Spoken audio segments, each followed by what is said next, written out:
सल्लु अलल हबीब सल्लल्लाहु ताला अला मुहम्मद सल्लल्लाहु ताला अलैहि वसल्लम। मोहतरम प्यारा इस्लाम भाइरो, औरादो वज़ाइफ सां गॾु नई वीडियो क्लिप में हाज़िर आहियां। अॼु असां छिकी पवण जे मुतालिक़ पहिरियों जेको विर्द आहे उन जो ॿुधंदासीं त सिपारे 22 सूरह फातिर जी 41 आयत आहे। हिन आयत खे लिखी दुन जी जगह ते ॿधी छॾियो, इंशाअल्लाह शिफ़ा हासिल थींदी। हिकिड़ो ॿियो बि इलाजु आहे जंहिंजे मुतालिक़ अमीर अहले सुन्नत अहमद बरकातुहू अलैह फरमाईंदा आहिनि त इहो मुंहिंजो आज़मायल आहे। उहो हीअ आहे त सिपारे 3 सूरह आले इमरान जी 7 ऐं 8 आयत खे अवल आख़िर हिकु भेरो दुरूद शरीफ़ पढ़ी 7 भेरा पढ़ी करे दम कयो त इंशाअल्लाह अज़्ज़ वजल शिफ़ा हासिल थींदी। बुखार तक़रीबन हर घर में हाज़िरी ॾींदो आहे। अचो उन जा बि 2 रूहानी इलाज ॿुधूं था।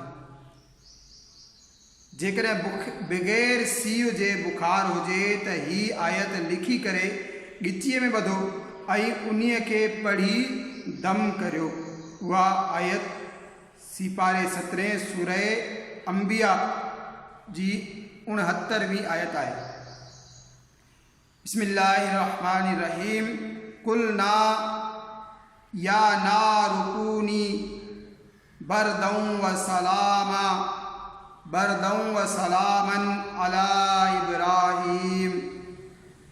बुखार जो ॿियो इलाज आहे। जेकॾहिं सीउ वारो बुखार हुजे त ही आयत लिखी करे ॻिचीअ में ॿधो। बिस्मिल्लाहिर्रहमानिर्रहीम। बिस्मिल्लाहि मजरेहा व मुरसाहा इन्न रब्बी लगफूरुर रहीम। अचो फट फुरड़ी जो रूहानी इलाज ॿुधूं था। पाक साफ़ पत्थर, पाक साफ़ भितर पीही भोरा भोरा करे उन ते हीअ दुआ 3 भेरा पढ़ी करे थुकजे ऐं उन्हीअ मिट्टी ते थोरो थोरो पाणी छटे। उहा मिट्टी तकलीफ़ जी जगह ते ॾींहं में 2-4 भेरा मलींदा, यानी मखंदा करियो। चाहियो त फुरड़ी वग़ैरह ते उहा मिट्टी लॻाए पट्टी ॿधी छॾियो। उहा आयत हीअ आहे। सिपारो 3 सूरह तारिक जी 15 खां 17 आयत आहे। बिस्मिल्लाहिर्रहमानिर्रहीम। इन्नहुम यकीदून कैदन व अकीदु कैदा फमहिलिल काफिरीन अमहिलहुम रुवैदा। छिते कुत्ते जो चक लॻी वञे त असां वटि त दवाई कान मिलंदी आहे, इंजेक्शन ई कान मिलंदी आहे, तमामु तकलीफ़ जो मरहलो हूंदो आहे। त ही विर्द ॿुधो। मथे ॼाणायल जेका अॻ में असां सिपारे 3 सूरह तारिक जी 15 खां 17 आयत जेका ॿुधी उन जे मुतालिक़ आहे त मथे ॼाणायल आयत करीमा खे मानी या बिस्किट जे 40 टुकड़नि ते लिखी हिकु टुकड़ो रोज़ानो उन शख़्स खे खारायो। इंशाअल्लाह अज़्ज़ वजल उहो पागल ऐं छितो कोन थींदो।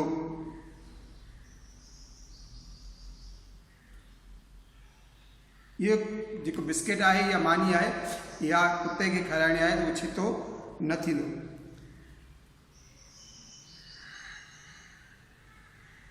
अचो हिकिड़ो ॾाढो प्यारो विर्द आहे तव्हांजे बारगाह में पेश कयां थो त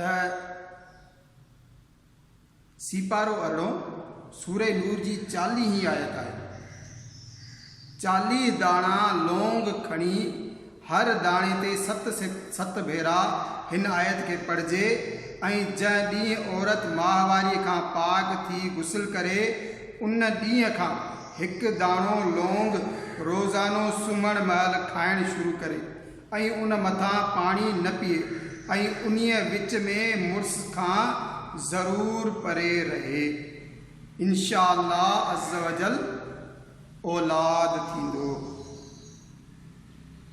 जेकॾहिं पेट में ॿार टेॾो थी वञे त सूरह इंशिकाक जूं शुरूआती 5 आयतूं 3 भेरा पढ़ी अव्वल आख़िर 3 भेरा दुरूद शरीफ़ पढ़ी आयतुनि जे शुरू में हर भेरे बिस्मिल्लाहिर्रहमानिर्रहीम पढ़ी वठे, पोइ पाणी ते दम करे पी छॾे।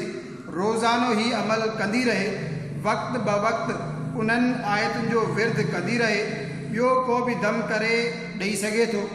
इंशाअल्लाह अज़्ज़ वजल ॿार सिधो थी वेंदो। व्यम जे सूर जे लाइ बि ही अमल फ़ाइदेमंद आहे। दस्त ऐं उल्टियुनि जी बीमारी जेकर लॻी वञे त छा करणु घुरिजे? अचो अमीर सुन्नत उन में बि असांजी रहनुमाई फरमाई ऐं जन्नती ज़ेवर मां हिकिड़ो असांखे मदनी गुल मिलियो त हर खाधे ऐं पीते जी शइ ते सूरह इन्ना अंज़लना पढ़ी दम करे छॾींदा करियो त इंशाअल्लाह अज़्ज़ वजल हिफ़ाज़त रहंदी। ऐं जंहिंखे मर्ज़ थी वञे त उनखे बि कंहिं शइ ते दम करे खारायो ऐं पीआरियो, इंशाअल्लाह अज़्ज़ वजल शिफ़ा हासिल थींदी। उल्टी सूर ऐं पेट जे सूर जे लाइ दवा न बल्कि दुआ। हिन आयत करीमा खे लिखी करे पियो। बिस्मिल्लाहिर रहमानिर रहीम। अवलम यरल इंसानु अन्ना खलक़नाहु मिन नुतफ़तिन फ़इज़ा हुवा ख़सीमुम मुबीन।